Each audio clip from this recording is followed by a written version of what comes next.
Okay சக்தி, salary எவ்வளோ expect பண்ணுறீங்க? Sir ஒரு 20,000 அந்த மாதிரி எக்ஸ்பெக்ட் பண்ணுறேன் சார்.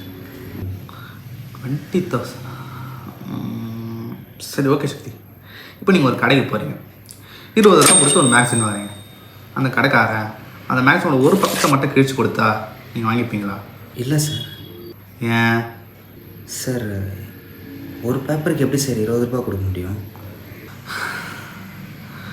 அதே தான் சக்தி நானும் சொல்கிறேன்.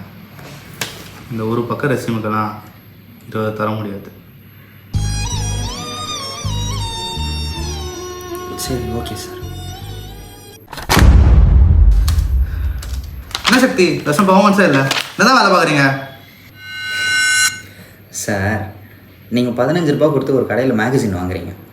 அவன் 20 பேஜுக்கு ஒரு மேகசின் தரான். நீங்கள் அந்த கடைக்காரனை பார்த்து என்ன கேட்குறீங்க? நான் 15 ரூபா கொடுத்துருக்கேன், எனக்கு அட்லீஸ்ட் ஒரு 100 பேஜுக்காவது கண்டென்ட் வேணும்னு கேட்குறீங்க. அப்போ அந்த கடைக்காரன் என்ன சொல்லுவான்?